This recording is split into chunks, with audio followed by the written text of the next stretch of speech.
What's up mga idol?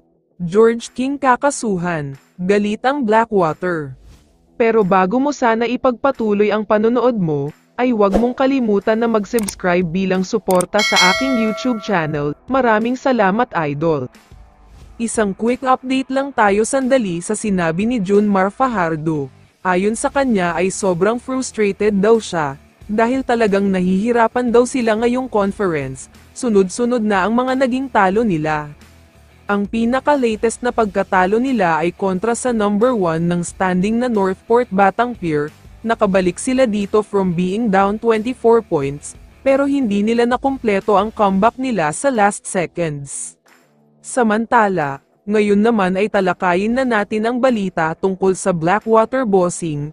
Grabeng panalo ang nakuha nila kontra sa Phoenix Fuel Masters, dahil nagawa nila ito kahit wala ang import nila na si George King.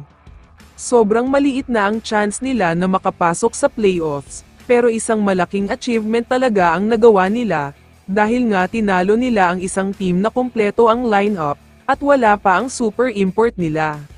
Pero marami ang nagtataka at napapatanong kung bakit wala si George King sa laban na ito. Hindi lang kayo ang nagtataka, dahil pati mismong management ng Blackwater ay nagulat sa nangyaring hindi paglalaro ni King. Ayon mismo sa head coach nila na si Jeff Carriazo, lahat daw sila ay nag-e-expect na maglalaro siya. Nagkaroon ng minor injury last game pero ready to play naman, pero laking gulat nila na hindi siya nakasuot ng uniform. 30 minutes before the game, sinabi niya na hindi daw siya makakapaglaro, kaya no choice ang Blackwater kundi maglaro ng all-Filipino lineup. Hindi diretso sinabi ni Coach Jeff, pero halata ang galit at frustration sa mukha niya. Kaya naman ayon sa mga kumakalat na post, hindi na daw maglalaro si George King hanggang matapos ang kampanya ng Blackwater sa conference na ito, at magkakaroon na rin daw ng termination of contract. Hindi daw natuwa ang buong management sa ginawa niya.